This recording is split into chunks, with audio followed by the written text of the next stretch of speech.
Welcome to Cine666.mpeg or mpg. I don't know how to say it in English. The podcast where in each episode, your host Monty D and André will talk with Maurizio Villa about the analysis, criticism, and interesting or pertinent facts that surround a film production of horror, mystery, science fiction, and other fantastic genres. In a few words, we will talk about movies that we like and things that may be relevant, and if we don't, well, it doesn't matter. And today, we have a special guest with us. She graduated from music management at the University of East London, and she is one of the people I often discuss movies with. She is also my wife. Fun Small fact. detail. And her name is Vivien Hantosi. Welcome to the show. Thank you. So today we have a special episode in English, probably the only one we will ever have, but who knows? As you saw in the title, we will talk about Blade Runner 2049, movie from 2017 and a sequel to Blade Runner from 82. It is directed by Denis Villeneuve, and is that correct? Villeneuve or Villeneuve? How would you pronounce his last name? Villeneuve, maybe? Villeneuve. Denis V. And it stars Ryan Gosling as the character K. So before we give our first impressions, we're going to talk about the synopsis a little bit. So the movie talks about this dystopian future. So 30 years after the events of Blade Runner 1982, a new Blade Runner, L.A.P.D. officer K, who is performed by Ryan Gosling, unearths a long-buried secret that has the potential to plunge what's left of society into chaos. K's discovery leads him on a quest to find Rick Deckard, Harrison Ford, a former LAPD Blade Runner who has been missing for 30 years. So that's basically the movie. So first, Mauricio, tell us what you thought about the movie. Well, wait, let me think about it. I, I don't know if I like it better than the first one.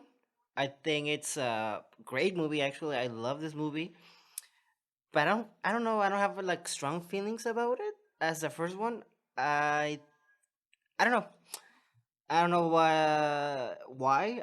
I really love this movie, but it's just as soon as I saw the movie, I was like, okay, that's a great movie, you know.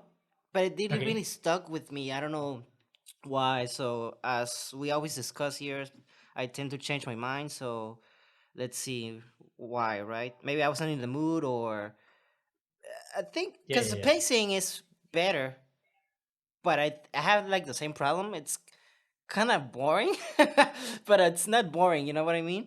Last episode I said like Blade Runner was since the pacing is intentionally slow as this one. Uh, it there was a lot of scenes where he was just like watching shit and like the famous scene where he's enhanced like for 5 minutes and you're like, oh, just to find a clue. But I mean, it's like to build a mood, right? So I feel like there's kind of like the same problem, but here the scenes do feel better though. But I don't know. I still think it's a great fucking movie, but boring at the same time. Okay. Interesting point of view. I'm gonna give mine, but first, Vivian, tell us what you thought about the movie. It's one of my favorite movies. I Uh love oh. it. I personally don't think it's boring, but I was talking to my brother just before this, and he said that he fell asleep during the movie. So I understand that the pacing is a little bit slow, but because of the visuals and because I think Ryan Gosling does such an amazing performance, for me, this is one of my all-time favorites. Well, yeah, that's a really good response because I do feel the same way. Uh, Actually, I really liked the first one, but I think the second one for me it was better. Like in sense of also pacing, it's a little slow, like the first one, and I think it's like the mood aspect of it kind of like echoes in this one. But I think pacing wise, I liked it more because there's always something happening in this movie, and there's a lot of things to unpack, like a lot of symbolism, a lot of like winks to the previous short films and the original film. So I think it's a great movie, like in every sense. I think it could please, especially the fans. I don't know if the general audience per se, because like we said, it's a really slow paced movie. It's a slow burner, so a lot of people might have it really boring if they're not aware of what Blade Runner is about. I wouldn't say boring for me. I think that's the wrong word, but I wouldn't. I don't know, because you know what when talking about Blade Runner, the first one, like I said, it's like I know there's something always happening here, right? Hmm. But the problem, well, I don't know. It's just like I agree completely with you. It's a great fucking movie. Like the visuals, the directing, the pacing. Like, but something, I just it didn't grab me. Like like I cannot. When somebody says like this is one of the greatest, I actually think it's better than than the first one. I agree with Yeah, you in I that also, point. yeah, I do think it's better But I don't know personally. why. Yeah, agree. Like directing wise, it's more tight in my opinion. The script is a little bit tighter, and the pacing, like I said, it's tighter due to the script, in my opinion, and directing. But like, I feel like the first one had something that grabbed me, and this one, I think like the story, which it's what do you call it? I feel like it's way too similar, but different at the same time. So it's kind of weird. I don't know how to feel about that though. Which that twist, it's amazing by the way, but the rest of the movie was like, I don't know. You know, I I can think see the the parallels oh by the way. sorry No, no, to sorry, sorry. interrupt. I think the difference is so big between the two movies because the first one feels more like an action movie, and the second one is it's more sad. It's more deep. It's more driven by like feelings almost or emotions. So I think they're very different. Yeah, Yeah, now that you mention it, yeah. yeah, but I don't know about the action film, the first one either, because it has some more action than this one, I guess. No, actually, I would say that almost the same. I would say the Maybe it's a second little one is the more. action war oriented. Yeah, I mean, the first one, I think it's more gory. I do Yeah. think it feels more actiony because it has more gore or more visually is more like it gets to your guts because of the whole impaling of the hand, the guy running naked. You know that those things are kind of like it's kind of hard to forget those scenes. It's But more impactful, I right? didn't feel like it was really heavy. Like it's like action and gore, but you don't really get to the stuff that 2049 does, which is more like the kind of racism towards the replicants. Like it just feels more heavy in a way. Just those themes. You can really sense the sadness more, whereas I think in the first one, I don't know, it just felt lighter somehow. Okay, what do you think, Mauricio? I I think yeah, I kind of see her point because I do agree because I feel like the first one, since it's more moody, I think, Hmm.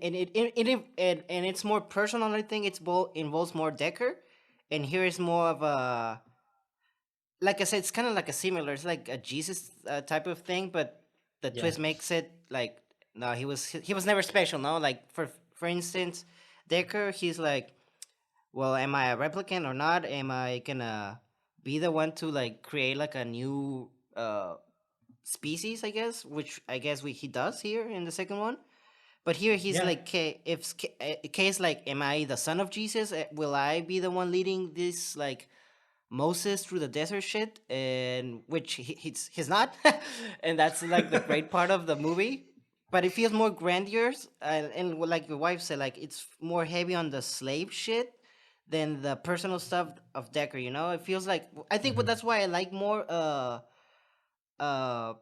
the first one because I feel Decker, even though like I had my complaints with him, feels more personal, like his actions, which in here is more like I need to help these people, which is not bad. It's not a bad motivation, but I like that. I don't know, if just something about Decker uh, really grabbed me and Kate didn't. You know? Hmm. I cannot completely agree what you're saying. I mean, I partially agree, but at the same time, I think they do like Dennis does like a really really good job in balancing both things.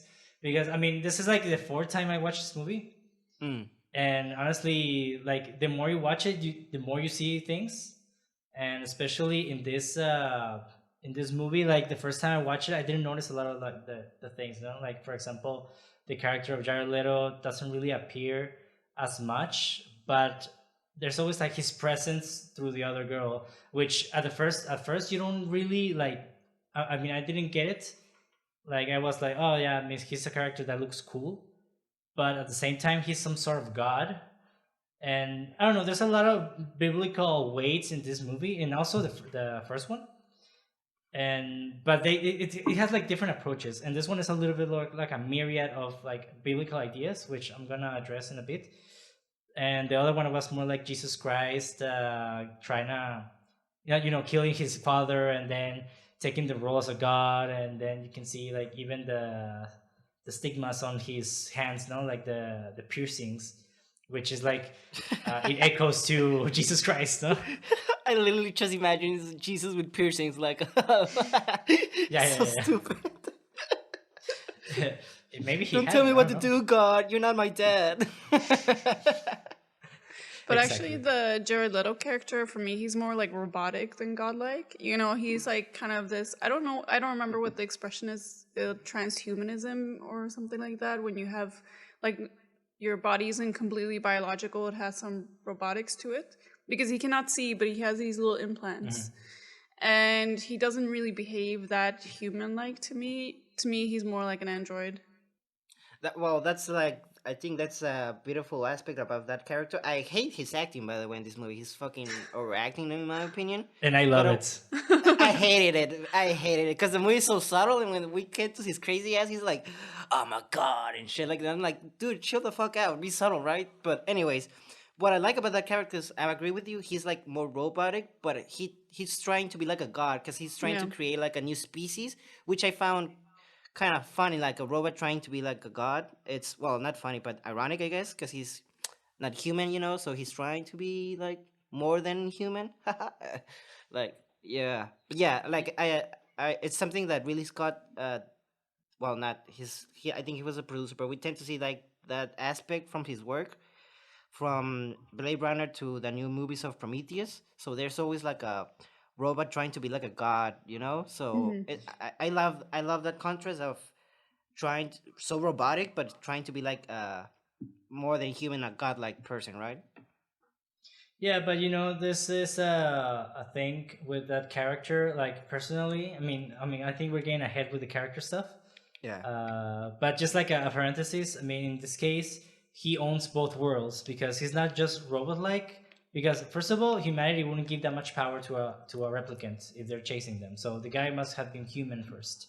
Yeah. So he modified himself into appearing as his creations because for him it's like an enhancing, like Yeah. you have more qualities than the humans, and at the same time he's like the fusion of these both worlds, and that's why he's godlike at the same time, because like we have the saying that God made man as its own image. So in a way, he is also portraying replicants. Yeah. It's very what's it called? Ghost in the Shell, like. Mm-hmm. Yeah. So just a little bit of background. I mean, we already talked about this movie a lot in the first episode, which you watched in Spanish. So if you're listening in the first time and you speak English, probably you won't listen to that unless you speak Spanish as well. But the original, the background of this movie is that it's based on one novel. I mean, the plot itself from Do Cyborgs Dream of Electric Sheep, I think is called the novel. And basically it's the same as the original Blade Runner movie. The difference is that in the original movie there was a world war that impacted the world so much that all animals went extinct. And in this movie, we're way past that. Like everything went extinct. And the difference in Blade Runner, the first one, is that we still have some animals, but most of them are replicants. I mean, so we can see that there is a strays that animals already perished, but we still have nature. Even if we see the ending of the original version, we see the Deckard driving to the woods and whatnot, but we see like in 2049, everything is completely wrecked after the blackout. So it's like that's like the major difference between the first one, the novel, and this movie. And I don't know, like I feel like this movie in a way kind of reivindicated the original movie into making it appear more like the novel, like in that way. I don't know what you guys think. I haven't read the novel, so I Yeah, don't know. me neither. Yeah, okay. Short answer. Whoops. But anyways, in the original movie, my point was that after this like translation into script, Hampton Fancher, I don't know if he was fired or he resigned or something like that. But the thing is that some other scriptwriter took his script Work. and he modified it to like make what Ridley Scott had in mind in the first place. So in this movie, Hampton Fancher, the original screenwriter, was hired again. And the guy didn't write it as a script. He actually wrote it as a novel, which it was like a 110-page novella script. And according to Michael Green, who wrote the shooting draft, the script was called Acid Sue and featured an ending in which Rick Deckard died. So that's actually how they started writing Blade Runner 2049. Huh. Interesting. Yeah, that's different like method of writing. I guess like I said, everybody you don't need to write like a script per se. Like one of my favorite directors, what's his name? The director of I can't even remember his name. He's Chinese though. I have an excuse. His name is so weird for me. Wong Kar-wai? Yeah, exactly that guy.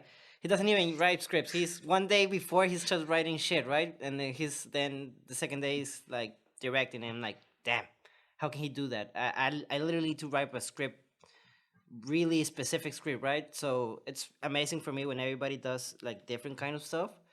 So I love that aspect that it started like a novella and then it changed into a script. It gives it more of a noir feeling too. I don't know why. It's based on a book than a script, you know? Yeah. What do you think of different types of like, writing, and specifically when you prepare for a movie? I mean, I know you don't make movies or anything, but yeah, I'm interested in your input. Yeah, I don't know anything about it, but I think I read recently a director said that the way that he writes scripts is that he will write the script, not look at it for a year, and then is it Taiki? What's his name? The Taiki. Taika Waititi? Yes, I think he said that that's his tip: is that you leave it for a year and then you rewrite it. So I think everyone has like a different approach, and whatever works for them is probably good. I don't think there's like a right way to do it, but it's interesting that everyone has a completely different philosophy on how to write a script. That's Yeah, I crazy. mean, Yeah. it's a craft behind writing a script for sure. I mean, there's like a protocol maybe like for some people, and in film school they teach you to write in a specific way. But in reality, I mean, when you tell a story, you tell it from your point of view, and it's like you have to be as artsy as it gets when you create something. So, I mean, you have to let creativity loose and use basically the media that best suits to portray that idea. Like, I feel like in the case of the novella, you are able to write in more detail and like be more moody about the story. Hmm. And script wise, like if you go straight to a script, for a lot of people like me, it works because you just focus on actions and then you can focus on the mood that you want to portray in the movie. But sometimes writing a novella, like to describe specifically what a character is feeling inside, can help out in your vision in the future. Yeah. Maybe that's yeah. why it's so hard to do justice, like for a book. I mean, most people don't like the film version of books because of that reason, because you can't really get everything from a book into a script. So it's really difficult. I don't know what people who read the book version of this think. I mean, it would be interesting to know what they think if it lives up to that. But yeah, I think it's difficult to get the same emotions into a script. Yeah. Just to continue a little bit, jumping off her point, I tend to write a little my scripts as a novella.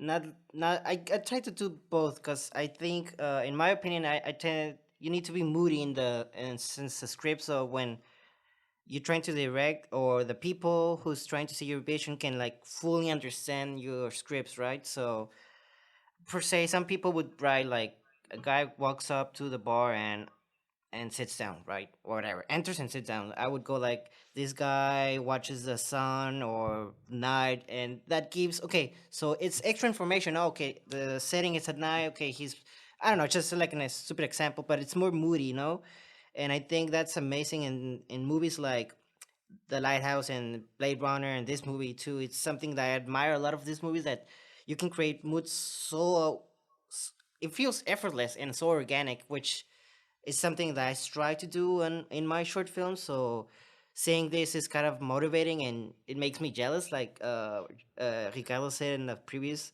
movie, like I want to do shit like this, you know? Yeah. Yeah, for sure. Like, but there's like a thing about Blade Runner is that whatever movie you watch, there is a specific universe that that we're looking through the screen, but at the same time, it feels like you're actually seeing a new world. Not like there are other films I don't remember, like for example Jurassic Park. No, like you can feel that there's a park, but you know it's in a known world that you live in. Mhm. Like in any other like science fiction, maybe like Total Recall actually does that as well, but not as effective as Blade Runner in my opinion. Yeah. Just like the mood wise. Yeah. Something that you mentioned that about the atmosphere that I want to jump off is that well, it doesn't just replicate. Haha, get it?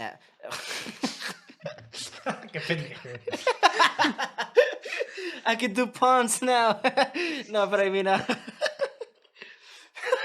sorry, but that just doesn't replicate the atmosphere, you know. It or the universe. It enhances it. I get when we go to see the child workers. I'm like, damn.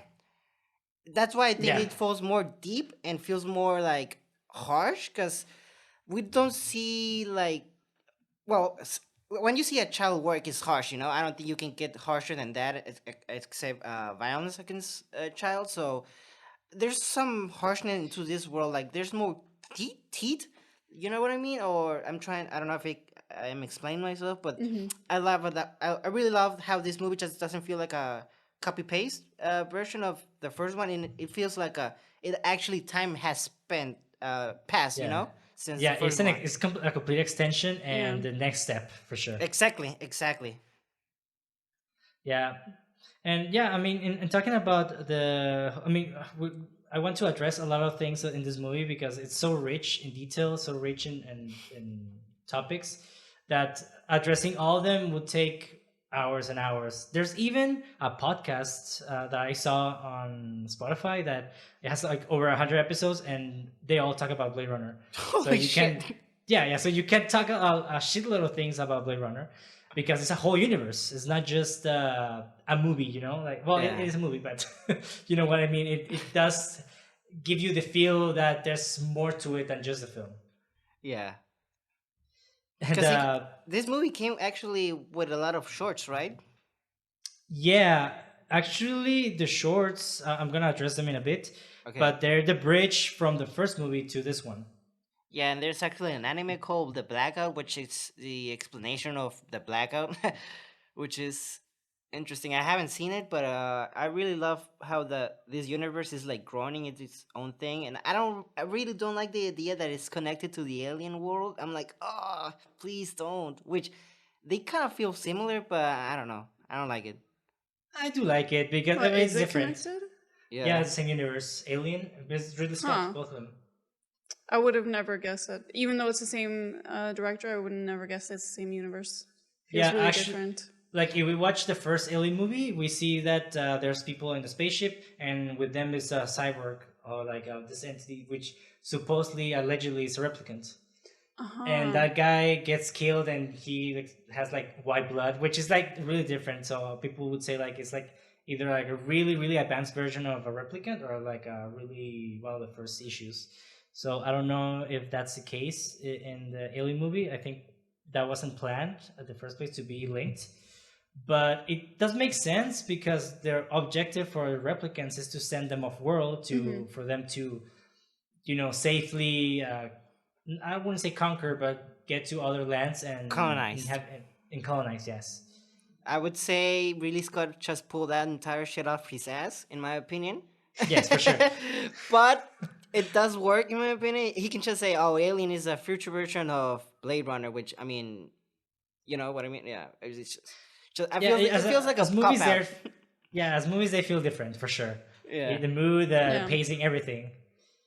One I is do agree though. Uh huh. sci-fi horror, and this is more like contemplative sci-fi drama. Yeah, that's why I Yeah. would never guess that they were in the same universe. It doesn't feel like obvious. Yeah. It's not obvious. I mean, just people that know Ridley Scott know that those two universes are linked. Yeah, but just But because he said it, he never shows reference. Like let's give an example from Marvel Universe. Now, sometimes when you see Thor, or you see like, oh shit, that's a reference from Captain America. You know, in the Blade Runners and Alien movies, you never hear a goddamn reference between. He doesn't have to. He's Ridley Scott. Yeah, I mean that's He why can just go out and say, yeah, it's all connected. He doesn't have to like prove it. he's gonna go like, oh, Gladiator's a prequel of Blade Runner. And But like, what? I kind of like that though, because I think sometimes references are overused in movies. Like with Marvel, I think the references are very much like to please the fans. Yeah. But I think this isn't supposed to be like one of those universes where it's like, oh, like let's hype up the fact that it's the same universe, and you're gonna see something in the background and be like, oh my god, that's a tiny alien. Like I don't think he needs to do that, because I think they're like really different from the Marvel DC type of movies. Yeah. The alien walks up and he turns to the camera and says hi, like, I'm here. Walks off. Like Deadpool. No, but Exactly. I mean, yeah. But I mean, like, I'm not saying like a specific reference, but if it's the Yeah. same universe, I mean, there needs to be some connection, right? Yeah, And that's true. I don't feel none connection apart from the visuals, which I mean, the visuals could be from the same director, so I don't know if that's like his connection. I mean, it could work.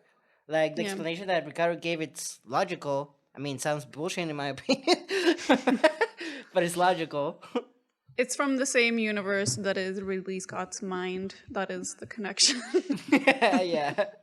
look, this is what happened. If Ridley Scott is like me, like he was in the toilet, he was like, you know what? I'm just gonna put them together. Just literally taking a shit. Yeah. That's what happened. Yeah. So anyway, let's start unpacking the themes of Blade Runner 2049. So first of all, what both movies show is that there's this resilience in humanity living in a post-apocalyptic dystopia.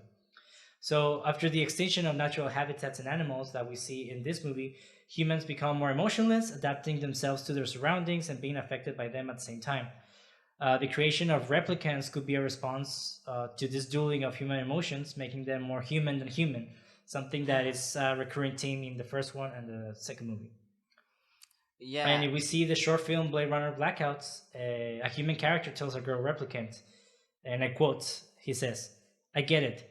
Humans are selfish, stupid liars, but replicants are different, so pure, so perfect, never betray. They are more human than human. But I mean, if you don't betray, does that make you human though? You're taking an emotion out of. No, Something. yeah, but I think humanity and the fact of being human in this world, I think it refers to having the virtue of being a human, you know, like the Yeah. virtues, not the defects, because otherwise the replicants will be considered humans. The replicants are kind of what we could be if we didn't have those things holding us back. Exactly. Yeah. The next step in evolution, I guess. Yeah. Yeah. And so before we continue forward, just like the prequel short films, they are Blade Runner Blackout, which occurs in the year 2022, like the one we're living right now. Then the second one is on 2036, which is called Nexus Dawn. This one is interesting, is where Jared Leto presents the new Nexus 9, which is the super obedient replicant, which is the series of where Ryan Gosling belongs to. Yeah. And then we have the third short film, which is 2048, Nowhere to Run, which is this features what's his name, Dave Bautista. That's the best one as the main character. Yeah, I really like that one. It shows more like the humanity in replicants, especially in his short journey that he has in like a market. Yeah, and we can see like you know, like how no human got involved in a fight, but he was like involved. He actually sacrificed his incognito mode to save a little girl.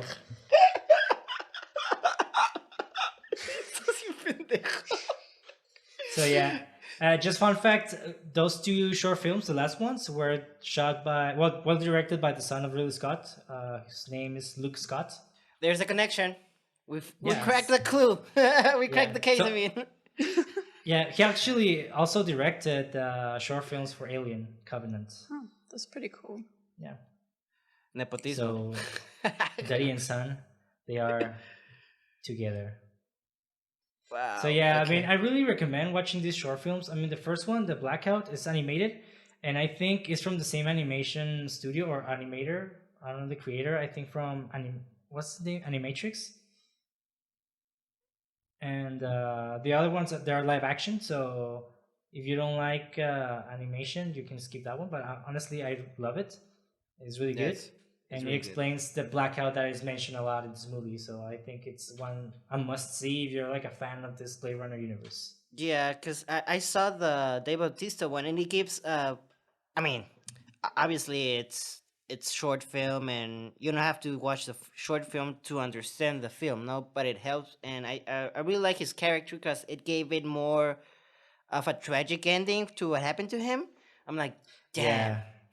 but like, he goes out like swinging, which I like, and I feel like he felt more human watching the short, but he still feels human, which I really like him as an actor. He's really growing, and instead of being like The Rock, which I don't want to talk shit about, but he's always the same guy, Yeah, And Yeah, that's true. and Bautista, he's starting to, he's just not Drax, He's more than human.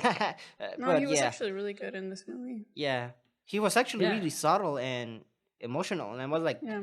damn. Yeah. So actually, in the short film, we see a glimpse of how he is.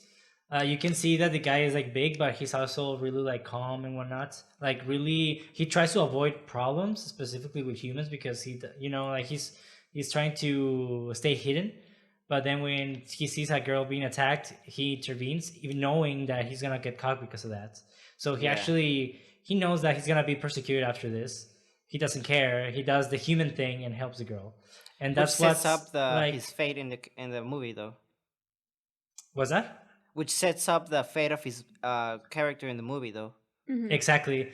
Yeah, when you don't watch the short film, you feel like it's just like the introduction for Kay. But when you see the short film, you see the ending of that character, which is like really sad. Mm. Yeah, which it works both ways, by the way. Yeah. Which is cool.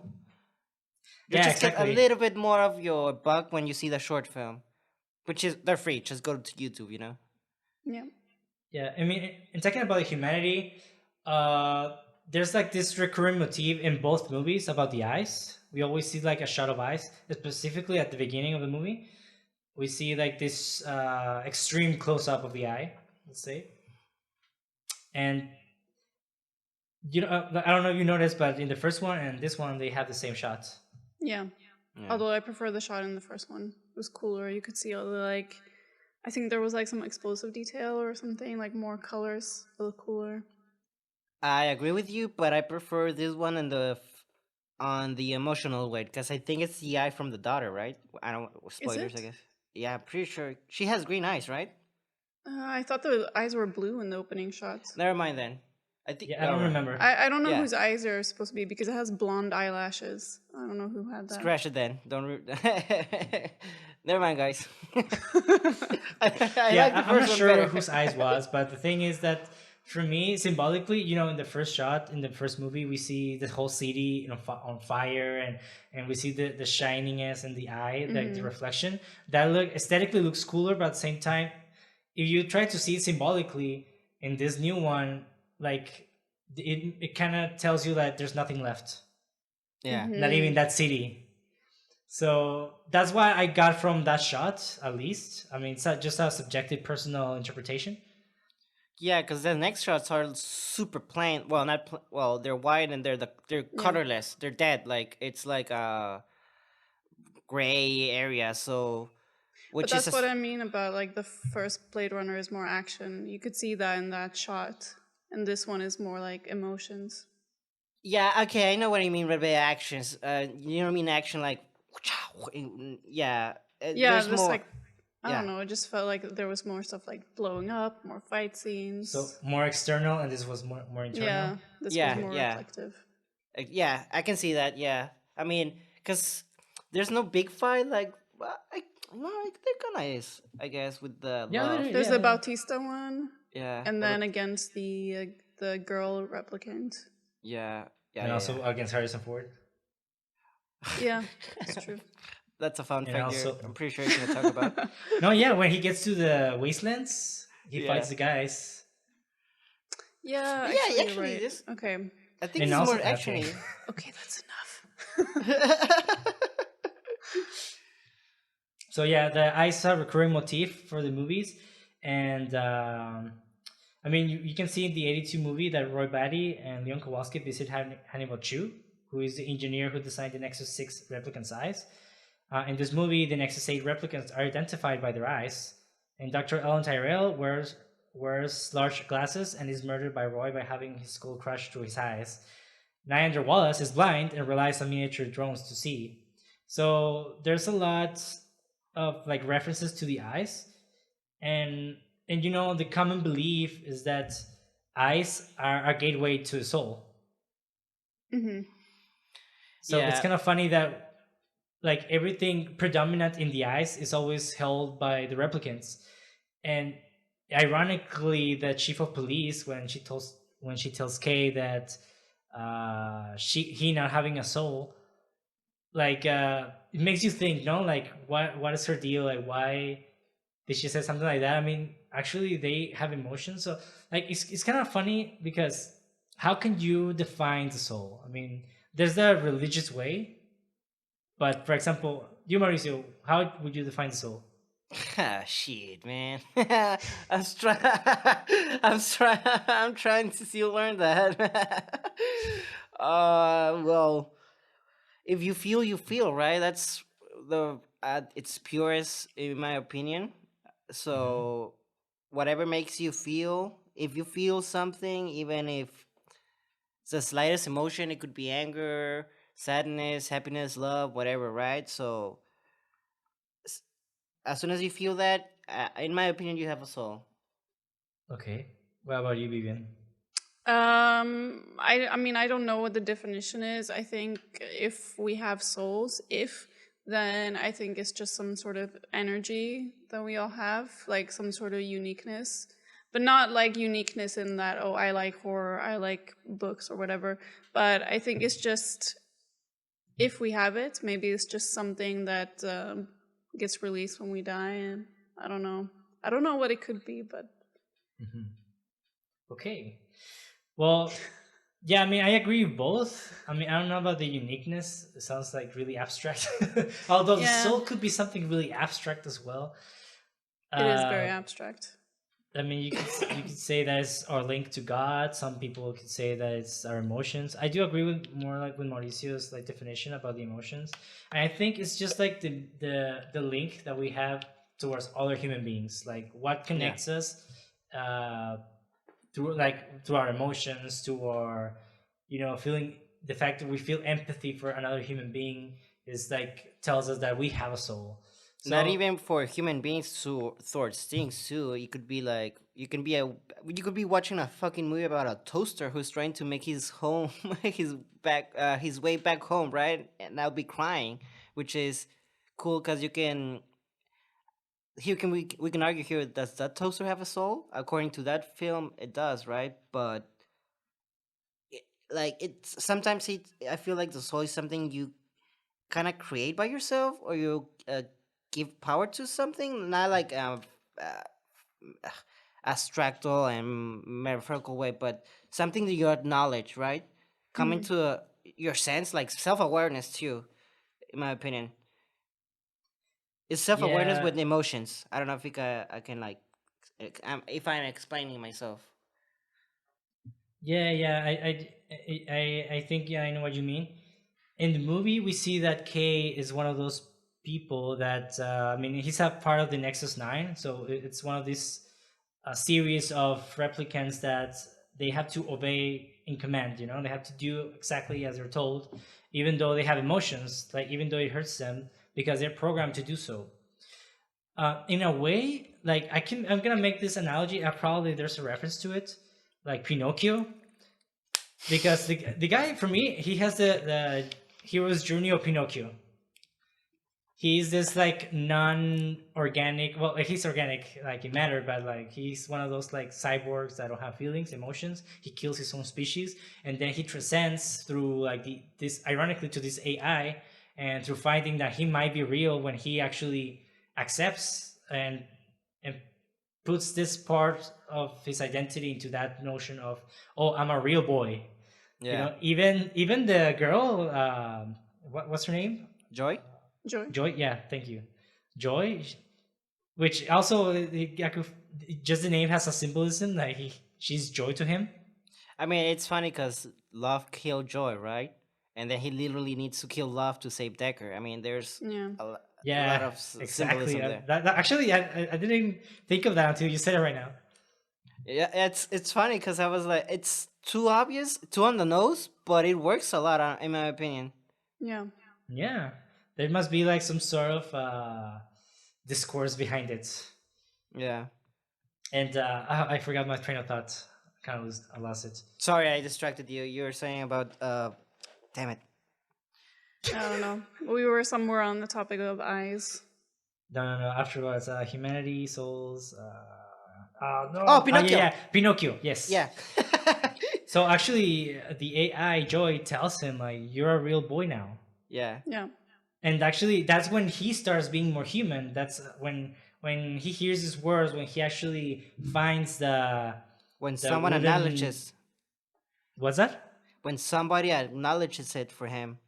Exactly. And that's part of our identity. I mean, when we adopt something by ourselves, it's not, maybe it won't form part of our identity unless someone else's recognizes it. It's like we recognize our identity through the eyes of the other. Yeah. Like, for example, tomorrow Ricardo can be like, I'm a toaster now. And you're like, no, you're not. So he's going to be like struggling with his identity. Like, as soon as somebody recognizes, I'll go like, yeah, you're a toaster, man. He'll be like, yeah, I'm a toaster. So, you know, I will become a toaster. I will become a toaster and you will be married to a toaster. I mean, it could be worse. Could be worse. Yeah. Make me a sandwich, you will always husband. have toast. Yeah, I do love toast. So Yeah, so Yeah. I mean, we need the other person to, Accept us, I guess. recognize Yeah. that statement for our identity. Yeah. Which is So something that I really love that- about this movie. Was that? It's something I really love about this movie, that it really sets up the character as somebody special, and then oh man, the screenwriters knocked him out of his ass so hard when that Yeah. twist. It's Yeah. but it's funny because what makes us human is the ability to make choices, and what does he makes a choice to yeah, kill and he love. lies as well. Yeah, exactly. He kills love to save Deckard, you know? So that's really powerful in my opinion, symbolic wise, and it's really poetic because it ends like the first one. I mean, I'm getting ahead of myself, but I think it's really cool to see this Pinocchio reference where he thinks he's a real boy, and the twist is like really the anti Pinocchio. Exactly, he's not Pinocchio. I mean, he's not a real boy. Or Yeah. Yeah, that's true. But I which- think humanity here works more symbolically. I mean, I think Yeah.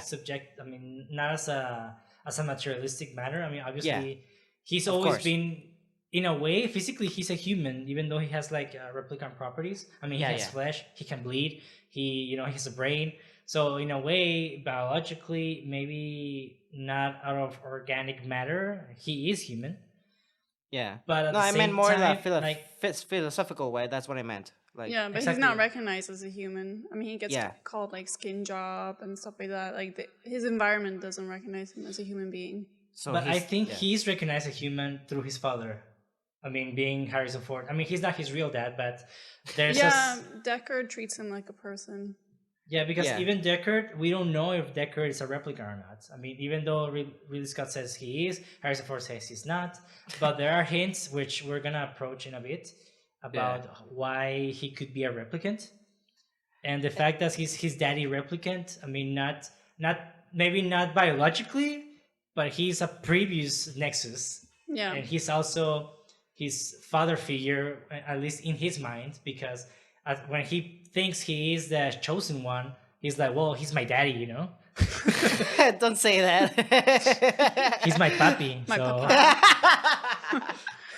But I mean, going back to the whole human thing and eyes, Wallace, I mean, he's blind. I mean, his eyes are not functioning, and that's another reason. That and the fact that his actions are really brutal and he doesn't show emotion. He can kill people without showing emotion is another reason why I think that he's not fully human. I mean, or that he doesn't, in that typical sense, maybe he doesn't have a soul. I mean, that he's kind of like a soulless businessman. Yeah, exactly, because he has nothing behind his eyes. Yeah. He's They're just literally blind. dead. Which Yes. that's why I think he's trying to create like another species to like feel more connection to them, you know? Yeah. Yeah, he has a god complex for sure. Yeah, for sure, of course. Which is Yeah, I mean, he calls them angels and stuff like that. So I think he feels like he's on a mission to improve the world with all his creations. yeah, Yeah.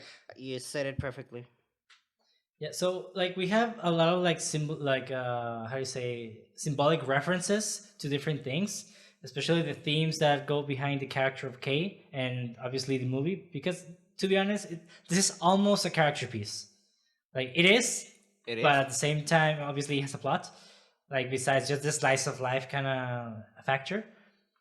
But for example, the book Kay is reading, the Vladimir Nabokov, Pale Fire.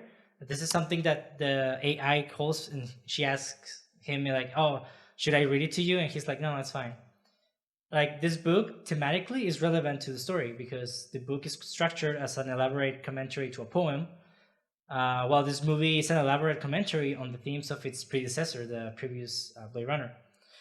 And more tellingly, the author of the commentary, whose name also begins with K, in that book, the protagonist's name is Kinbote.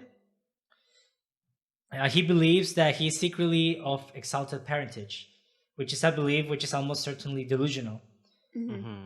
What is this? What is exalted parentage? Freud describes the psychology daddy. He describes fantasies of patients recalled from early childhood of being a stepchild or an adopted child, and quoting, "The child's imagination becomes engaged in the task of getting free from the parent of whom it now has such a low opinion and of replacing them by others, occupying as a rule a higher social station. It will make use in this connection of any opportune coincidence from its actual experience, such as its becoming acquainted with the lord of the manor or some landed proprietor, or with some member of the aristocracy. Chance occurrences of this kind arouse the child's envy, which finds expression in a fantasy in which both its parents are replaced by others of better birth." And this works perfectly with Kay because before Harrison Ford, who was his father? Well, Nobody. No one. I mean, technically, it was this godlike person I mean, yeah. because he was the creator. So technically, he's the father, and or you could even say the institution of the police department, which says that he's not human. Yeah. So in a way, I mean, he is rejecting this idea when he finds out that, well, when he finds a possibility that he could be human, when he completely rejects them and he's like, "Yes, I am the chosen one," even though there's chances that he's not. Oh my god. Yeah. So What? tragic. No, it's good. I really love that twist, man. Yeah, I know, it's really tragic. Yeah. Yeah. But I mean, it really adds way more depth to the character because Yeah. we see like this stale, emotionless person that kills De Bautista. I forgot his character name, Yeah. but he's completely like, I'm killing my own species. I don't give a fuck because that's my job. That's what I'm trying to do, and that's because my series, we cannot do anything about it like that because we have to follow orders. So in a way, he evolves, and he's just like, "Hey, you know what? If maybe I'm human, maybe I don't have to follow this protocol because."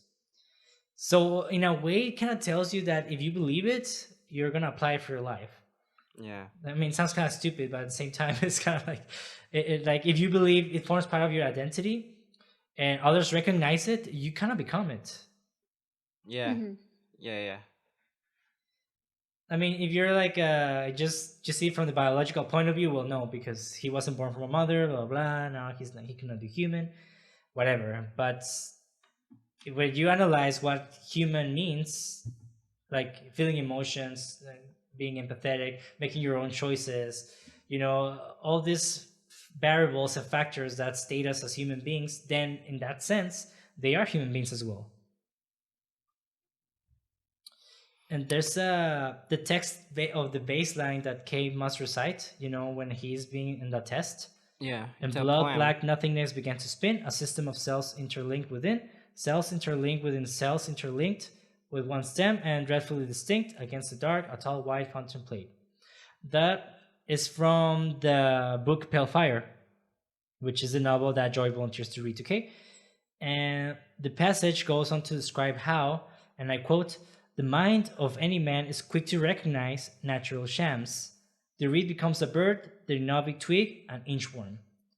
And, you know, ironically, recognizing natural shams is an apt description of a Blade Runner's job. So there's a lot of like these little factors that if you rewatch the movie, you see that, oh, like, you know, this K. I mean, this book is not just like he reads a book. I mean, it's there for a reason. Yeah. So this whole delusion that he has is more his cry for hope that he might have humanity inside of him. He might have a soul. Yeah. Which I mean, it goes directly into one of my points, which I said earlier. I think, in my opinion, is that to have a soul is just to have the ability to choose, right? Which I really like that when he hears the twist, which the resistance, the leader of the resistance goes like, "Boy, you ain't shit," and he goes like, "Oh, damn, that." True that, and lies and goes to save Deckard, knowing that he may die. That's powerful to me.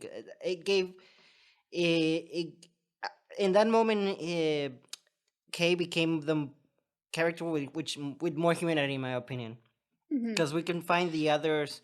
Because Joy was going there, right? It was his moral support. Then she gets killed by love, which is something that he wanted, right? He's wanted to be loved by Joy and love Joy, which we see it doesn't happen. Then he's out of Joy. Then he goes searching for love for Deckard. I guess not love in a like relationship. I guess like a more father and son figure. And then he needs to kill that love to reunite the daughter and his son, because they say they share the same memory, and he knows how she feels in the loneliness of her, because he's been through it. So it's really powerful knowing, just giving the choice to go and, yeah, I'm dying here, but you're gonna see your daughter, because I know she's suffering, because we share the same memory, even though it's not my memory. I understand her, you know? It's really clever, the ending and all that, in my opinion.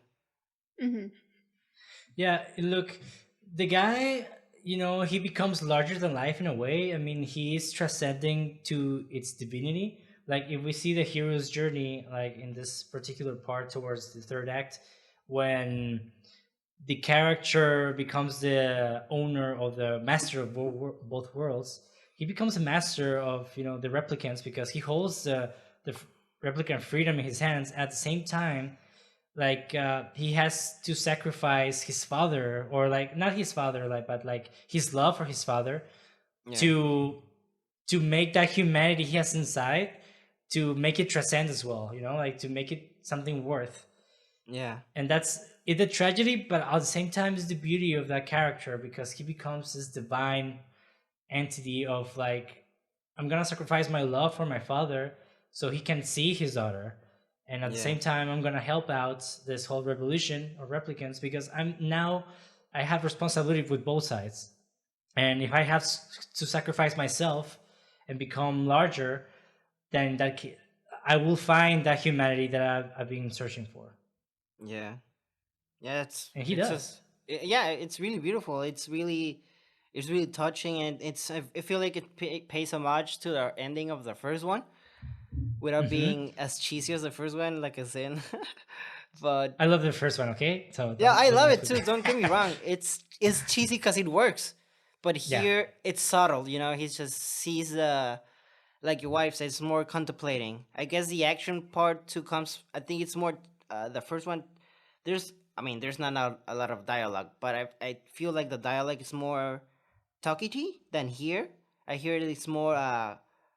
There's more weight to the dialogue, in my opinion, Yeah. and yeah, I really love how the ending is more contemplating. Like he just, we don't know if he dies or lives. I'm pretty sure he dies, you know, but it's like it's amazing. It's just beautiful.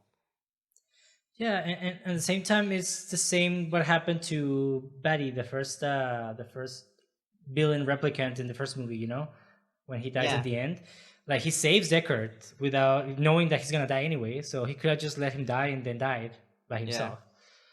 But like it's something that in the voiceover of the first movie, I mean, on the first theatrical version, Deckard says that he believes that Batty, well, I forgot his name. Yeah, I think it's Batty, no? Like the character's name. Yeah, I think. But okay, Batty, like he appreciates life more than him at that point. You know, he transcends as well into this divine entity to save his enemy. And if we pay attention to Kay's death, we can hear a small leitmotif, which is like the same song that plays when Batty dies. Yeah. Yeah. And he died in a really similar manner. I mean, It's true. Yeah, it's raining. Here's snowing. It's like exactly. Yeah.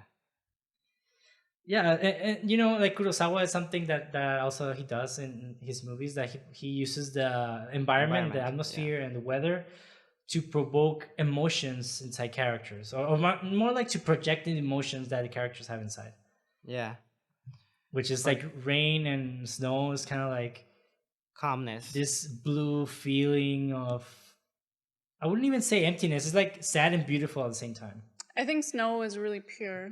So I think that's like his death with the snow was perfect. He's not dead. He's alive. He's not dead? Maybe not. I don't know. To me, it looked like he died. But yeah, he died. For sure. He's fucking dead. He became the snow. Yes. He became snow. Snowman. Snowman.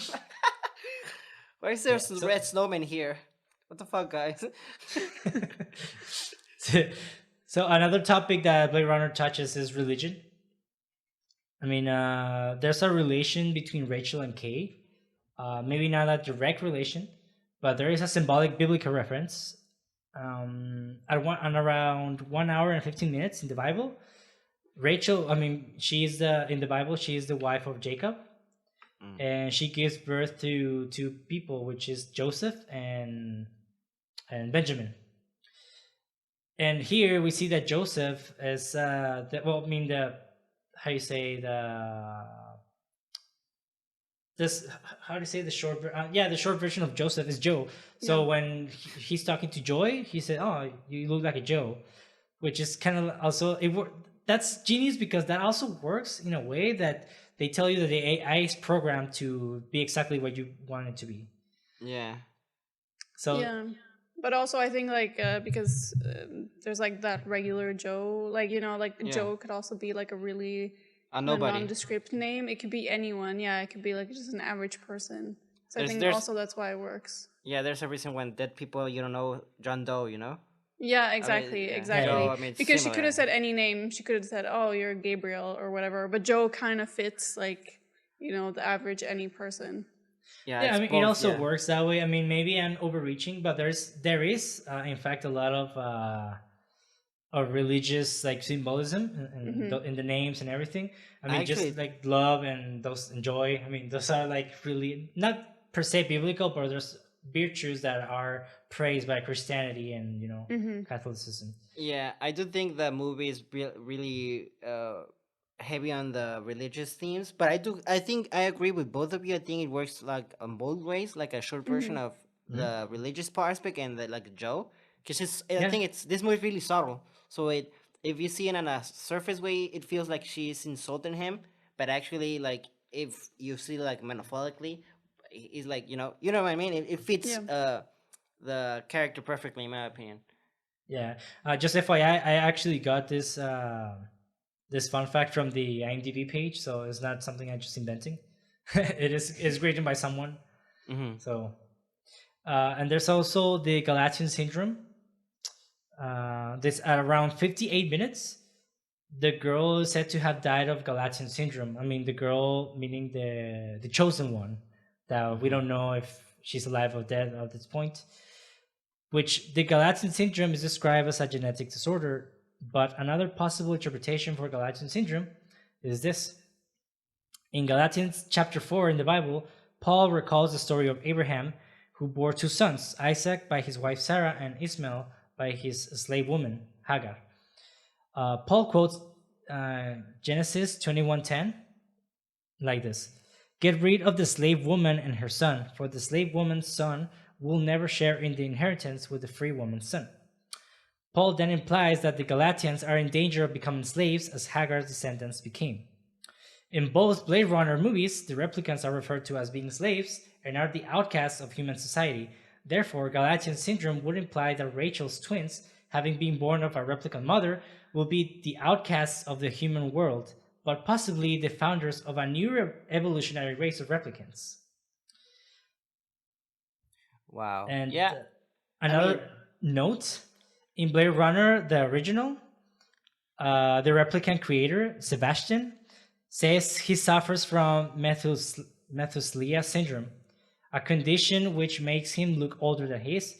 This is also a reference to Methuselah, the oldest man in the Bible, who, according to Genesis 5:27, lived to be 969 years old.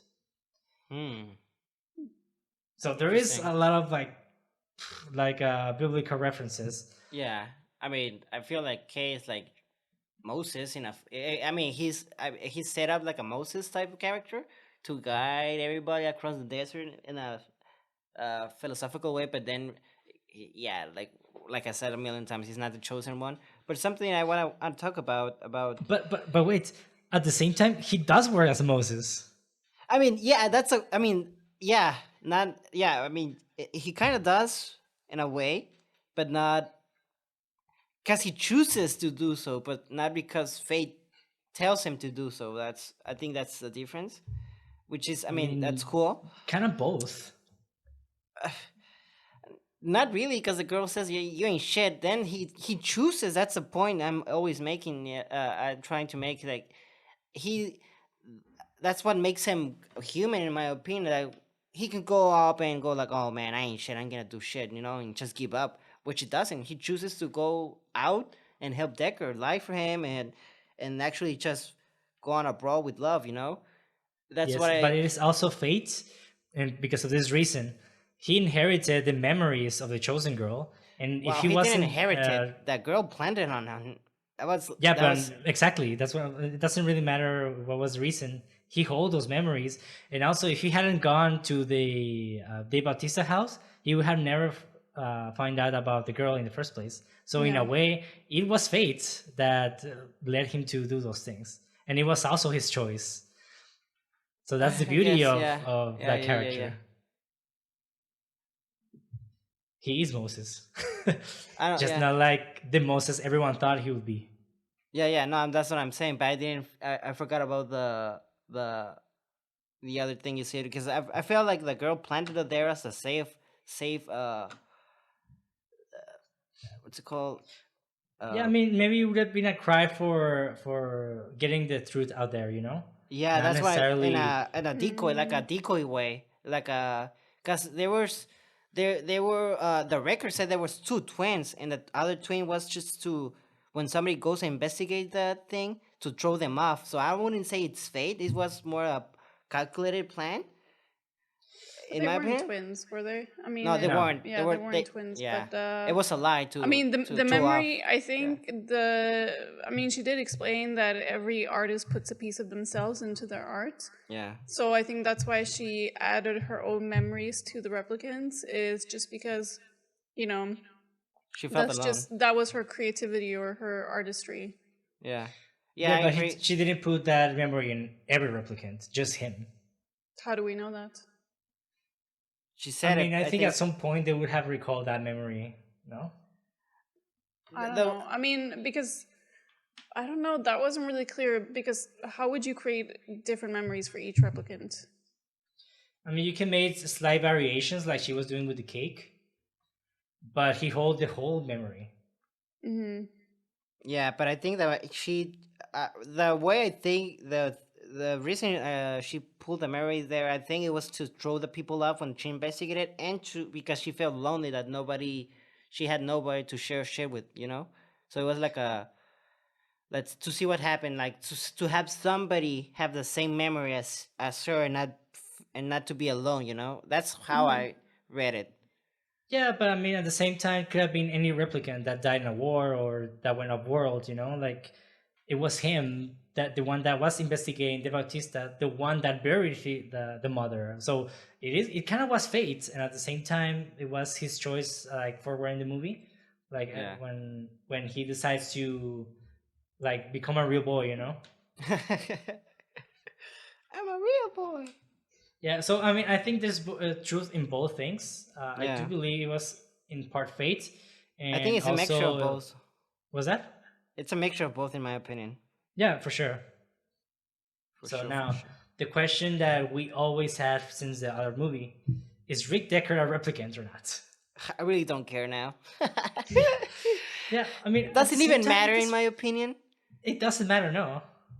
But Exactly. I guess So, like people want the certainty of knowing if he was or not. yeah. I, I mean, Ridley Scott says that he is. Harrison Ford says that he's not. okay, since he said it, it is. There, no. We already know. He says Blade Runner and the Alien universe are connected. He said it. It's true. Here, okay. He said it. It's true then. Yeah, because in the first movie, with the unicorn dream and having the unicorn figure, like we can see that's the hint that he was a replicant, but it's not like stated 100% sure for in Yeah. certainty. In this movie, we also see hints that he's a replicant, but it also is one of those hints that we don't know if actually reality or not. Yeah. But could he be? I mean, because Rachel was the one who had kind of an undefined lifespan, but the previous Nexuses only had a 4-year lifespan. So if Deckard was a Blade, or if he was a replicant, he would have been the previous one, which had a 4-year lifespan. Not necessarily.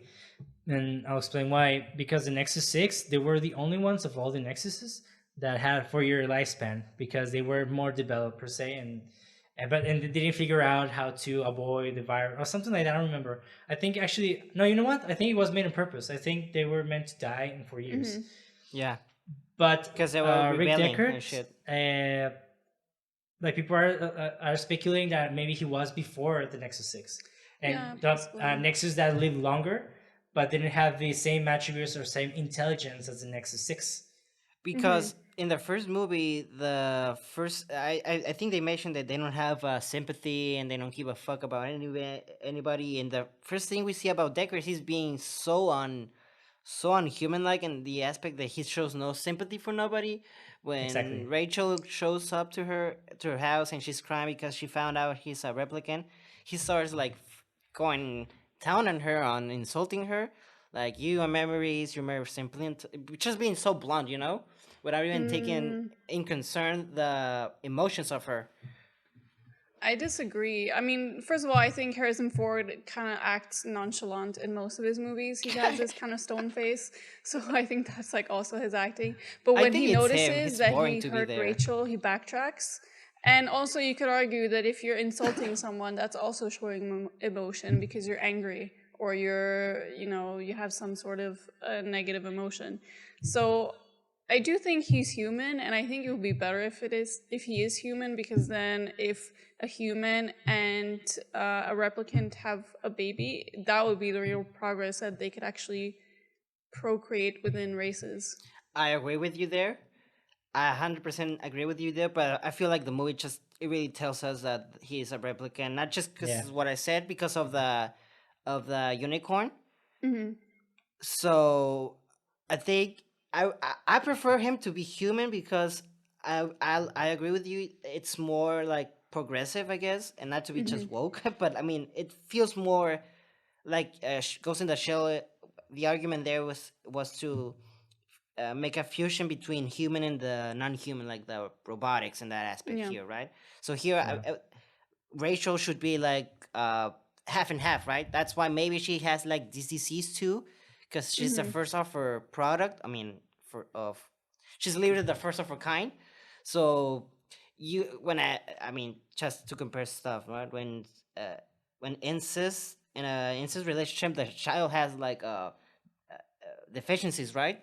Yeah. So what's to say that on creating a new species, this species has like a deficiency at first, and then they start adapting and evolving and getting better on this sort of stuff, you know? Yeah. Look, here's my question. If the daughter is 100% replicant, would she had a autoimmune disease? I mean, aren't they kind of? I mean, have there ever been replicants in any of the movies that had a disease? The first one, yeah, Okay. they Okay, they first were of all, literally it wouldn't dying be because of a incest. disease. No, science. First of all, I get Maurizio's point. Like, I get why he brought it up as an example. But I think if the daughter was 100% replicant, she wouldn't have an autoimmune disease. Oh yeah, yeah, That's just my opinion, though. yeah, I agree with you now. I I see your mean, point.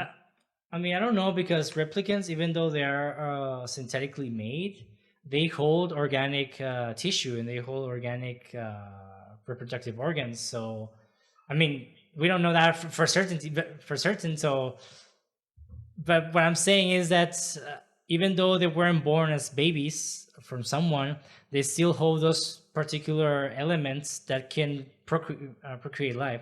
And the thing is that Rachel, she was made specifically from, I mean, she was the Nexus 7 version, which there were a few. And the Nexus 7 were able to procreate well, according to Rachel. And I mean, if she had the reproductive organs of a human, let's say, or the ability, then why wouldn't she just procreate a human? Okay, but here's my counter question. If Harrison Ford's character is replicant, I mean, does he have sperm? I mean, We don't know. if he's an android, and because they're always shown as super strong and superior to human beings physically, and the girl that's kind of locked in her little cage, she seems very fragile. She seems very, even her behavior is really human. No, but the previous Nexus before 6, I think they weren't as strong as the Nexus 6 Okay, forward. well, yeah, that's true. But I still doubt if Deckard, if he was a cyborg, if he would have swimmers. We don't know. I mean, they bleed, they have blood, they have tears, they have water. I mean, they do have Yeah. the substances to create sperm, probably. What a I mean, he has bitch if the testosterone creator. to make muscle as well. It would be Yeah. such a cut block from the creator. You know what? You're not gonna have sperms. You're gonna have everything Yeah, I but mean, sperms. that's what I'm thinking. If I was going to design an android and I didn't want it to procreate, I wouldn't design it to have sperm. Although maybe it's unavoidable if you're going to replicate a human being. I don't know. Yeah. Yeah, I mean, we don't know exactly if he was a replica or not. I mean, I'm just saying that there's scenes in the movie, and I'm going to explain it right now. When Kay asks why Gaff believed Rick Deckard was always going to end up leaving society, Gaff says, and I quote, "It was something in his eyes. This could mean that he could read Deckard's intentions from his facial expressions. It may also allude to the theory that Deckard is a replicant himself. Yeah. In the original, the Void Camp test used to identify replicants focused intensely on the subject's eyes and pupil responses. The replicant's pupils also glow occasionally. In one scene, Deckard's pupils glow briefly while he talks to Rachel. Another hint. As the hologram of Elvis Presley sings, I Can't Help Falling in Love, in the rundown casino in which Rick Deckard lives, Deckard notes that he, and I quote, he likes the song. Later, Neander Wallace implies that Deckard is a replicant made by Dr. Ellen Tyrell and programmed to fall in love with Rachel. It should be noted that the lyrics to the song include the line, I can't help falling in love with you. Okay, I have like counter theories to that. I mean, it's something in his eyes that could be the fact that he has a soul, and that's why he decided he had to leave because he couldn't. I'll stop you right there. The whole theme of the movie is that replicants, in fact, have souls. Okay, yeah, maybe, but okay, and then the other thing about Rachel and that it was supposed to happen that they were gonna fall in love. I mean, couldn't they have sort of also programmed Rachel to be his type, the way that Joy is supposed to be everyone's type? Okay. Because they were saying, oh, you notice how red her lips were, how shiny they were. Maybe they were intentionally trying to appeal to him through some sort of type. Okay, now I'm gonna ask you a question. Do you think that that song was an accident? And the exact same words that he loved that song was an accident? And the fact that the creator said that it was prone to fall in love with Rachel was an accident? So that's just a coincidence? Not necessarily. Okay. But why couldn't he help falling in love? Is it because he was programmed to fall in love with her, or is it because they created something that would be irresistible to him?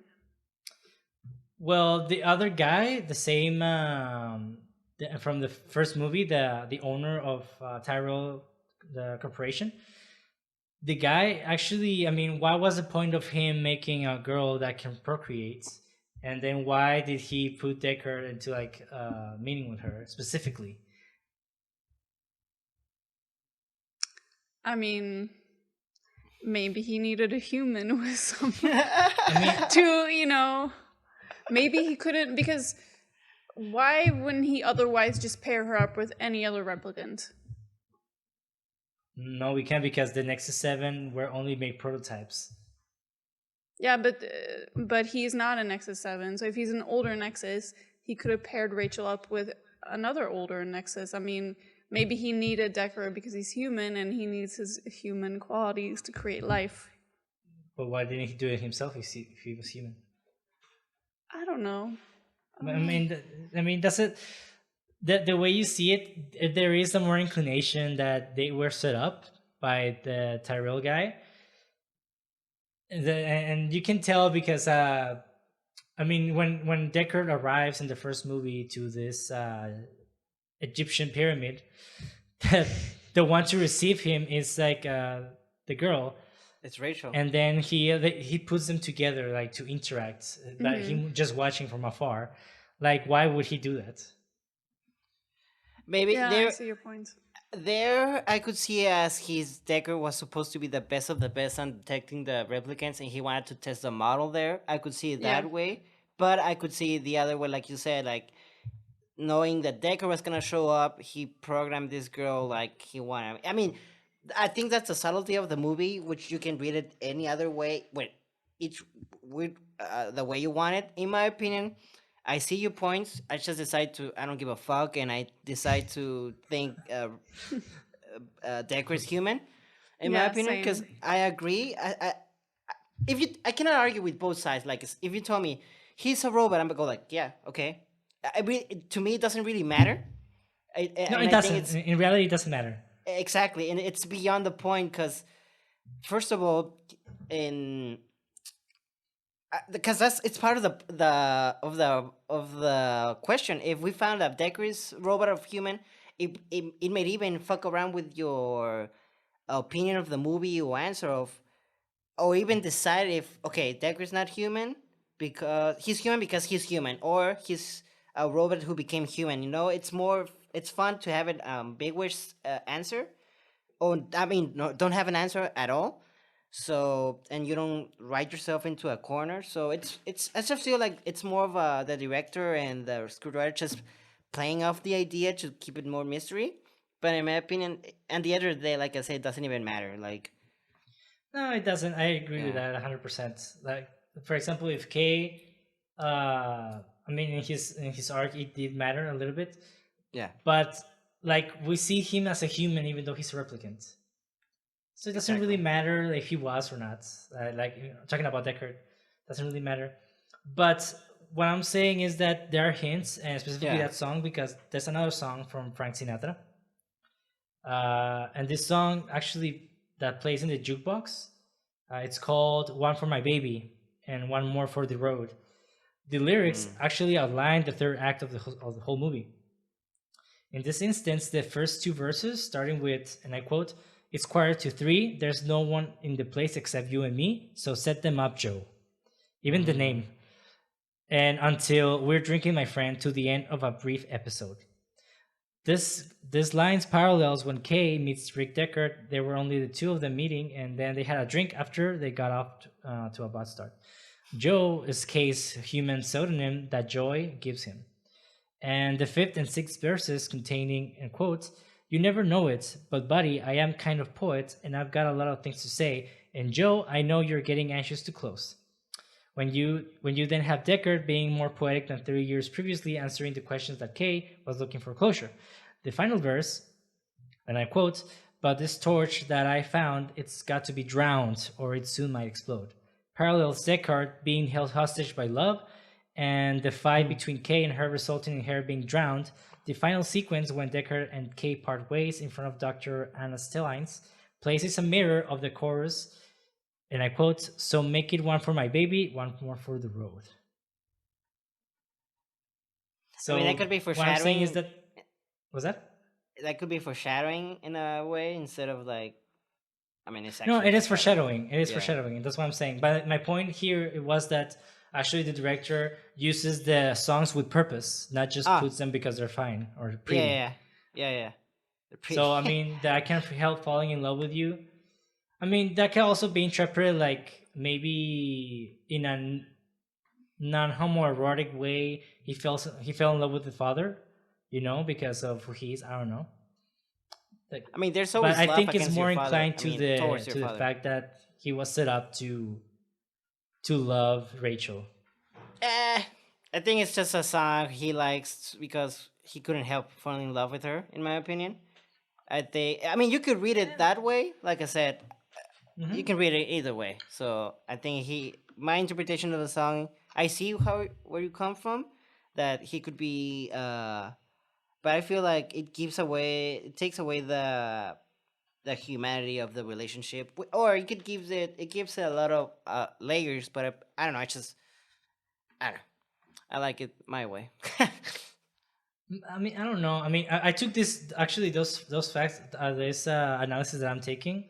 Uh-huh. It's also on IMDb. I didn't invent them, so No, you can I look it agree. I up. mean, I So I don't. mean, I'm it's not not just arguing me. with you. I'm not saying they're. I'm not saying they're wrong. I'm just saying I don't care. Yeah, For yeah, me, yeah. I got Decker's it. human.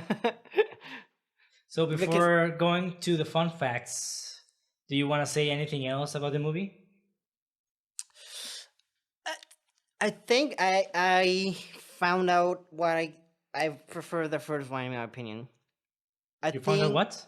I found out why I prefer the first one, and I didn't. This one didn't hook me, even though it's a great sequel. Even though it's a better movie in my opinion, I think it lacked the charm that Mhm. Harrison Ford had, because Kay was so serious, and that's the point of the character. Because he's acting like Pinocchio, no, like in the fact that he doesn't know if he's human or not. He's struggling. He has an existential crisis.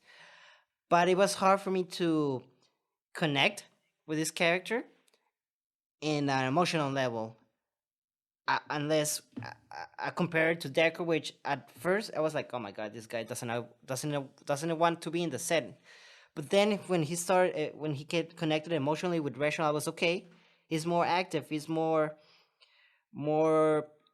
yeah, more active, and the story felt more personal in my opinion. Here it felt more grandiose, which is nothing wrong, and I think it's you have to do something better and expand the mythos and the lore about this movie, which it does.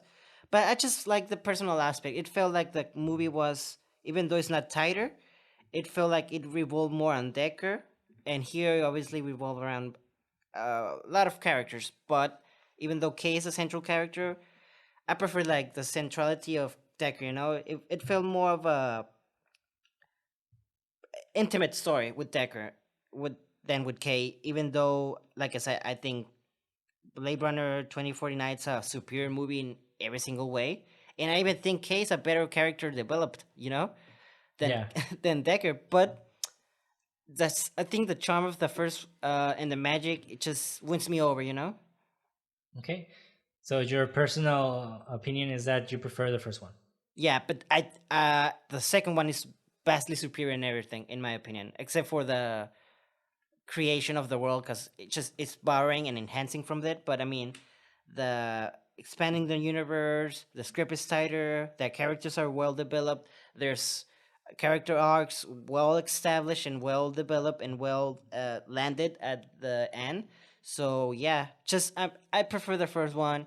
because I think it's more moody, and I prefer moodiness over uh this movie. Because Well, I don't want to say it's uh, actiony, but I feel like it's more actiony in some aspect, which helped the yeah. pacing. And but I don't know. It's a weird movie. Both of them are weird, perfect movies, but I prefer the first one, even though it bored me. Like I said, it's weird. Okay, okay. I love both movies. I prefer the second one because I think actually there's more mood in the second one, in my opinion. Okay. But I don't know. I mean, in your case, Vivian, what's your preference? What are your input in this movie and the other one? Okay, so I've seen the second one more times than the first one, so I'm a little bit biased. And I did see the second one before I saw the first one.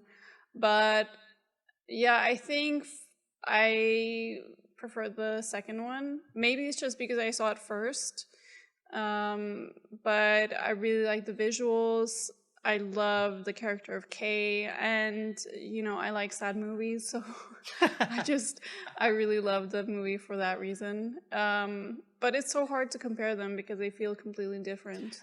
It's true. Doesn't Yeah, even feel I fair don't to know. do I so. don't know. For me, they feel really similar. I mean, I don't know. Everyone has their own experience when watching movies, especially Blade Runner, which is a really peculiar set of movies Yeah. that they're not conventional for sure. But I mean, the world that they create, the world that they portray in the screen, it's amazing. It's just like it's beyond genius. And for me, I mean, I prefer the second one, but not by far. It's not like I give it a 5 out of 10. It's just like 9.8, 9.9, or Yeah, it's I really, really agree. close. Like for me, I love both, but I do still prefer a little bit more this movie, more about because of the relations that the characters form. For me, I feel them more organic than the first one.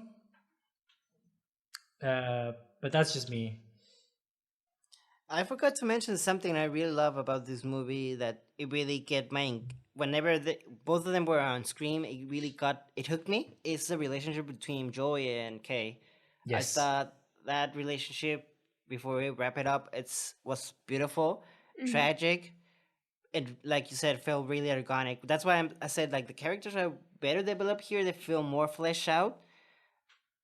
But I don't know. Like I said, it just didn't grab me. But I do really love that storyline between those two characters. It just, and the moment when they make love and with the prostitute, the replicant prostitute, it's a weird scene, but a beautiful scene at the same time. Hmm. Because they felt like kids exploring, but it felt genuinely love, which I mean, it's part of the theme and being human. Like it felt really a human moment Hmm. with these replicants.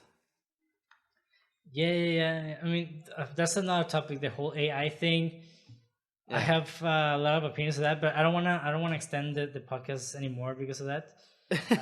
But it kind of revolves around the same themes that we were discussing. Hmm.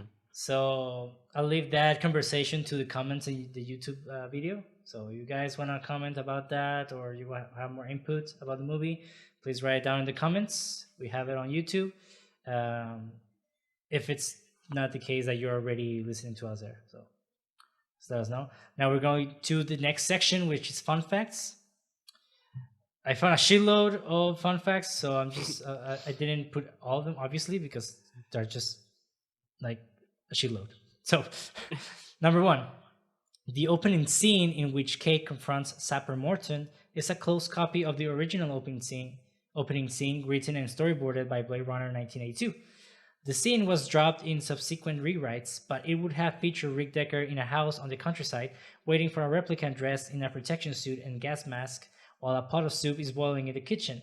The biggest differences are that Deckard doesn't fight the replicant, but simply shoots him, then removes his artificial jaw instead of an eye, and yeah, that's basically it. In early drafts, replicants consisted of inorganic material, Hmm. which is also kind of seen in Alien Yeah, that's with yeah. the white blood. God damn it, really Scott is right. Point number two, A visual effects company worked for a full year on the scene in which Rachel appears exactly as she did 35 years earlier in Blade Runner 1982. The standing actress Lauren Pita acted out the scene, and her appearance was changed through CGI to resemble Young. Rachel's voice was provided by a sound double. Director Denis V purposely limited the number of Rachel's shots and gave the visual effects team ample time to work, to avoid the criticism that the digitally recreated Carrie Fisher and Peter Cushing in Star Wars Rogue One had drawn. He said the result was mesmerizing. What was the criticism of Star Wars? It looked like That looked shit. really CGI. It didn't Really? look real. Yeah. I thought it looked really good. Yeah, but I mean, people are really critical about those things. Actually, It I felt did think uncanny that for Rachel me. looked pretty CGI. Okay. Well, there you go. Some people will see it like that, some not. Yeah, I also saw a little CGI, but I didn't find the jiggly stuff Distracting. that sometimes you see like on the outside of the face, like in the Mandalorian season 1. That I think it was Mandalorian with Luke Skywalker. It didn't seem like as good as the next one, as the next season. But I Yeah. think also it's not a criticism if it looks like CGI. I mean, I didn't mean it as a criticism. I think it's amazing that they can make that. If it looks like CGI, I mean, that's not necessarily a bad thing. Yeah, I guess. To be honest, it didn't feel for me like CGI, but I was like, I mean, I knew it was CGI because I know the actress is not that young Yeah. anymore. But I mean, Yeah. I wasn't like, ooh, that's CGI. When I saw Tarkin, I was like, ugh, that's CGI. Yeah.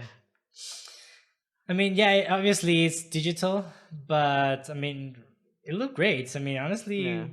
well, at the time, it was one of the best things I've seen as like recreation of someone's face. Yeah. So yeah. Point number 3: wood is rare and valuable in 2049, as shown by the wooden horse Kay owns. Neander Wallace's house is made almost entirely out of wood to show how wealthy he is. Verga. Just fun fact. Because there's no trees, so yeah, wood is rare. Point number 4: the threesome scene was shot for real, without the use of green screen and containing a minimum of digitally inserted elements. The scene was shot twice, once with Ryan Gosling and Ana de Armas doing their choreography, and once with Gosling and Mackenzie Davis repeating the same movements.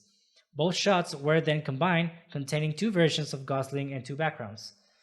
Digital manipulation was used to remove one of each from the shot and to match up the positions of Joy and Mariette as exactly as possible.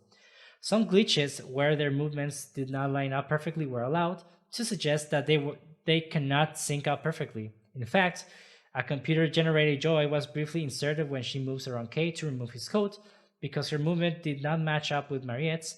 Editor Joe Walker noted that this caused a happy accident where Joy briefly looks less lifelike, as if her program acts less realistic when she knows that Kay is not watching her. Huh. That's cool. So that's a really nice fun fact. Yeah. Point number 5: being 57 years old at the time of filming, Sean Young, which is Rachel, does not appear directly in the movie, but her character is recalled first with a picture and upgraded footage from Blade Runner 1982, and then played by a performance double. Young was brought in personally to train Pita in reproducing Rachel's characteristic gait and mannerisms from Blade Runner. The scenes were filmed with minimal crew and in total secrecy, and Young's contribution was purposely denied in media campaigns.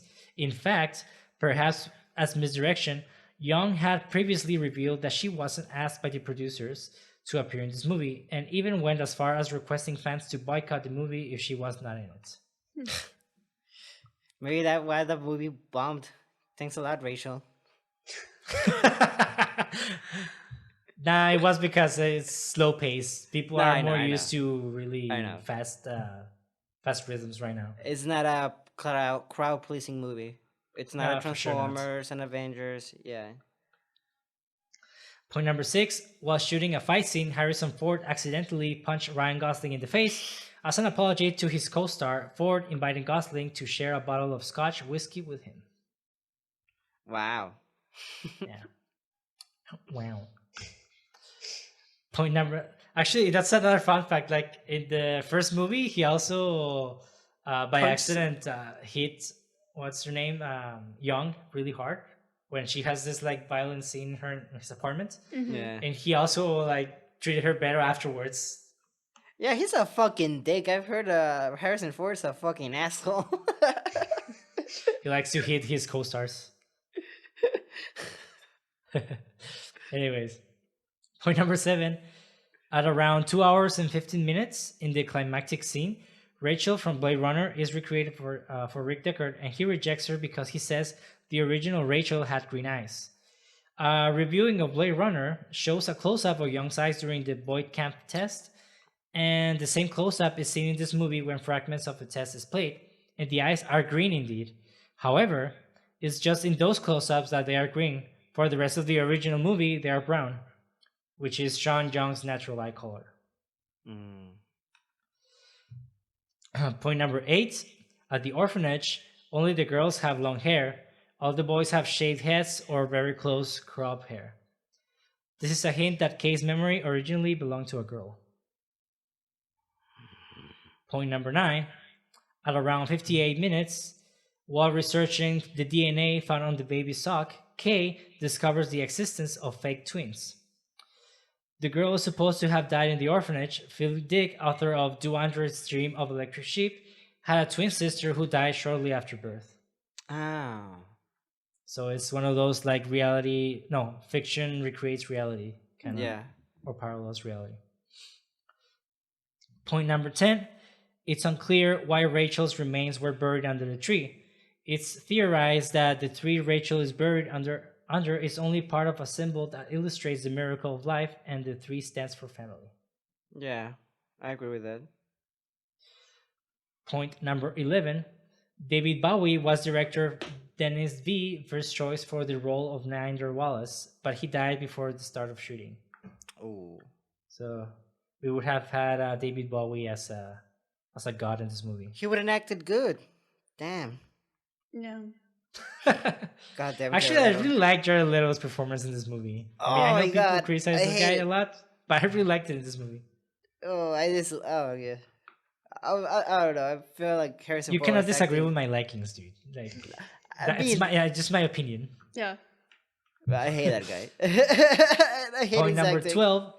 The first letter of the names of each of the wooden animals that Rick Deckard carved in his movie. It's rhino, antelope, cat, horse, elephant, lion, and they all spell Rachel. Point number 13. A scene in this movie, the baseline test that Kay must recite back, was Ryan Gosling's idea. He employed an acting technique called dropping in, which induced a trance-like and hypnotic effect on his performance. Point number 14. According to the documentary Dangerous Days, Making Blade Runner, which was released in 2007, director Sir Ridley Scott had a totally different introduction in mind for Rick Deckard in Blade Runner. In the end, he chose the noodle scene on the street to first show Harrison Ford as an ex-Blade Runner. Director Denis Villeneuve used that exact unused scene in this movie to introduce Kay, which became the farm scene with the discovery of the tree. Point number 15. Director Denis Villeneuve noted that he was fully aware of the immense pressure he was under and how hardcore fans of Blade Runner viewed the prospect of a new movie. And I quote, "I know that every single fan will walk into the theater with a baseball bat. I'm aware of that and I respect that. And it's okay with me because it's an art. Art is risk and I have to take risks. It's gonna be the biggest risk of my life, but I'm okay with that. For me, it's very exciting. It's just so inspiring. I'm so inspired. I've been dreaming to do sci-fi since I was 10 years old, and I say no to a lot of sequels. I couldn't say no to this one. I love it too much, so I said, all right, I will do it and give everything I have to make it great." Wow, and he did. Yeah. Point number 16. Harrison Ford recommended Ryan Gosling for Officer K. Huh. Yeah. Para putearle, seguro. I mean, to hit him. Yeah. You know what? I want to hit that actor. Sign him in. I like Ryan Gosling in some movies. Point 17. There is a spot on top of the small wooden horse head where it looks as if a horn was located, but had since broken off. It is mostly clearly visible when Kay closely inspects the horse. Ultimately, leading him to Las Vegas, Nevada. This would mean that the horse was originally a unicorn, which is a clear reference to unicorn symbolism playing a crucial role in the original Blade Runner, especially in the director's cut and final cut. And last, number 18, the final scene in the snow uses the Tears in the Rain theme from Blade Runner, referencing Roy Batty's death scene. You forgot one fun fact. Which is? It was filmed in Budapest, and we are in Budapest. Inception. That's another fun fact. My wife and I live in Budapest. This movie was shot in Budapest. Wow, for you, that's cool. For all of those who care. Hey. I'm kind of jealous now. So with this, we conclude the final episode. Well, not the final episode. The special episode in English, the only one. Where we talk about Blade Runner 2049, movie from 2017, directed by Denis Villeneuve. Sorry, if you're here, if you're listening to me, which I don't think so, but if you are, I'm sorry. I'm just gonna call you Denis V. It's just easier for me.